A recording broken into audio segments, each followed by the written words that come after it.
Hello friends, this video on breathing and exchange of gases part 3 is brought to you by examfear.com. No more fear from exam.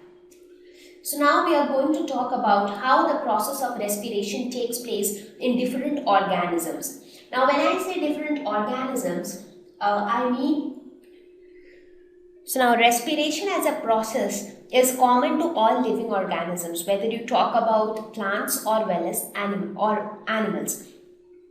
So in plants, respiration happen in different way. When I say respiration, I mean the exchange of gases happens through the tiny pores called stomata, which are present on the leaves, or through the lenticels, which are present on the stems.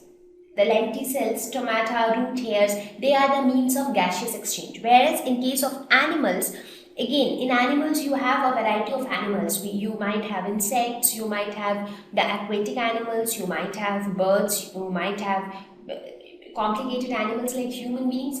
So different animals have different mechanisms for exchange of gases as well as so that they can carry out the process of cellular respiration. So here we will look at some of the different processes used by different animals. Now, if you talk about aquatic animals, for example, if you take the example of fishes, so how do they undergo respiration? Like, for example, in case of human beings, we being terrestrial, we breathe in oxygen from the air. Air has a lot of oxygen and we tend to take in oxygen from the air through our nostrils, and that goes into the lungs. So that is how oxygen is taken in. But in case of aquatic animals, they breathe in oxygen which is dissolved in water. So water is what? Nothing but H2O. So water also has oxygen dissolved in it. So aquatic animals take in water and they tend to absorb the oxygen which is dissolved in water. Now, the rate of breathing of aquatic animals is quite high when compared to that of the terrestrial animals. That is because the amount of oxygen which is dissolved in water is much less than the amount of oxygen which is present in air. Now, since if oxygen is less in the water, so what will the animal do? The animal will try to breathe faster so that it can take more oxygen. For example, let us suppose if say this is the time duration and you are supposed to breathe 1, 2, 3, 4, 5. So you are breathing only 5 times. Okay. Now let us suppose the amount of oxygen is reduced and your time frame remains the same. So what will happen? You might have to breathe these many times so that you can absorb more oxygen by breathing more number of times. So the rate of breathing of aquatic animals is higher because the amount of oxygen dissolved in water is quite less when compared to the amount of oxygen which is present in air. Now, one example of aquatic animals would be fishes. Now, they have specialized organs called gills which help in absorption of oxygen. Now, what do these gills do? They are the organs which help in absorbing the dissolved oxygen. Like how human beings have lungs, similarly they have gills. So here you can look at a closer picture of the structure of gills. So these are the gill filaments, the red colored structure, and these are known as the gill arc. So these are arc shaped structures. So this actually, you would have seen that when a fish is swimming in the water, the gills tend to move. So they open some spaces through which some water enters, they dissolve the oxygen and the remaining water is thrown out. So that is how they take in oxygen. So that is their mechanism, because now every animal have a different lifestyle. For example, fishes live in water, so they should have a mechanism by which they can take in oxygen from the which is dissolved in water. Whereas the terrestrial animals which do not live in water, they again need to have some specialized organs which can help in absorbing oxygen which is present in the air.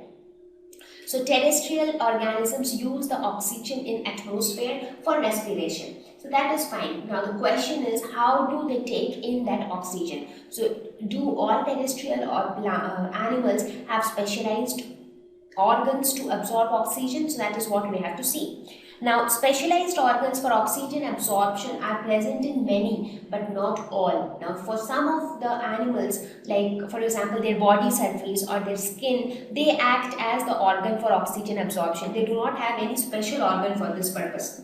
Right? Now, the question is, if I say that, okay, some organisms have a specialized some animals have specialized organs for oxygen absorption, what kind of specialized organs they should be? I mean, what should be the characteristics of these specialized organs? Now, they should be able to help in absorption of oxygen. So that is the first point. So it should help in absorption of oxygen. Now, if you want absorption to be more, then the surface area should be more.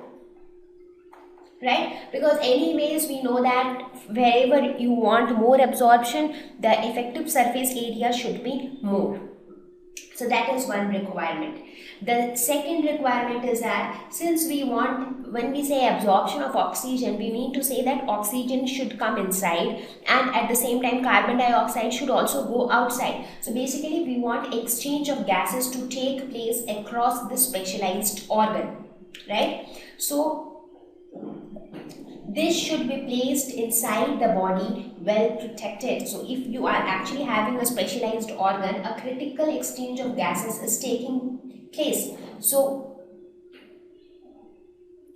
for this exchange of gases to take place, this organ should be well protected. So one point is that it should be well protected, but at the same time it should be in contact with air. Like what I'm trying to say is, now oxygen is present in the air.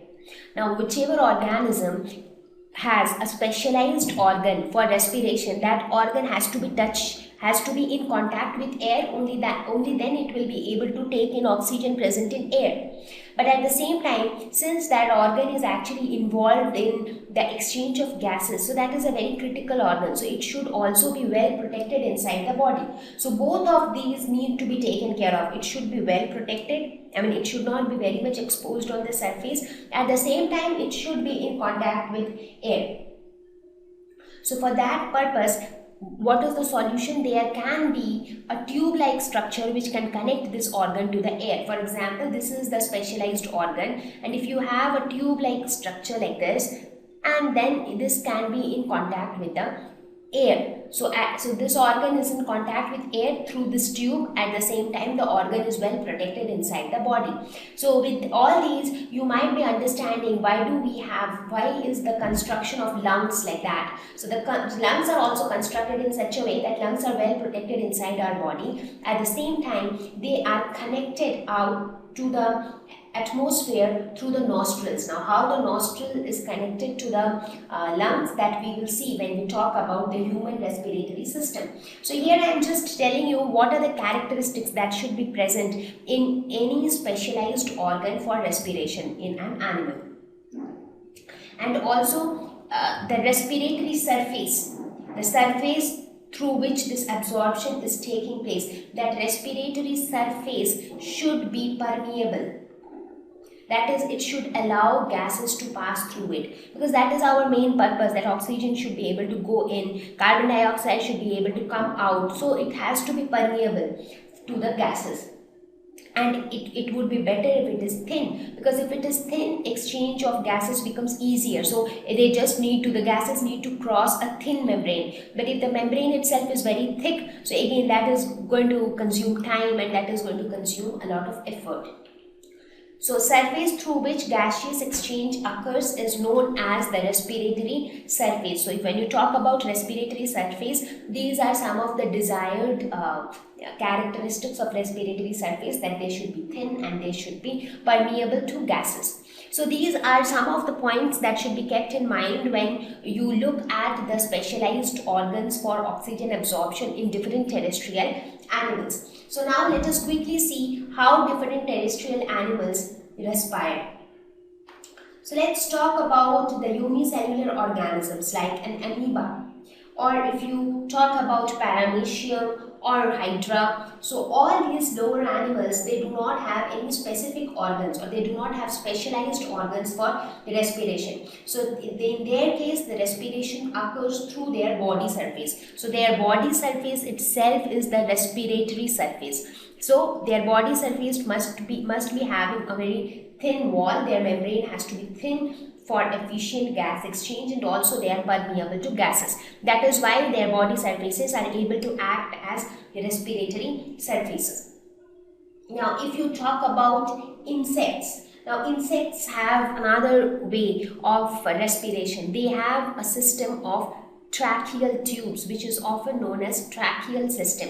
That is, they have a network of tube-like structures through which the oxygen moves throughout the body, and they also have small holes on the lateral side of their body, which are known as spiracles. So spiracles and that system of tube-like trachea together help in the exchange of gases and transport of gases throughout the body. So that is how they get oxygen. So the tracheal system is nothing but a network of air tubes, you can say. Again, if you talk about amphibians, they also use skin for diffusion. Their skin acts as a respiratory surface, and also they have lungs. They have both the things. So they have a specialized organ like lungs, and their skin itself also act as the respiratory surface. Now if you talk about even more advanced animals like human beings, they have specialized structures called lungs. Now, when we talk about the human respiratory system, we will actually see how the air is taken in and how or which pathway the air follows to reach the lungs. Right? So these are some of the ways by which different terrestrial and aquatic animals undergo respiration. Thank you. Please visit www.examfear.com to watch more videos, attempt free online test, get free study material, find tutors and mentors. Thank you once again.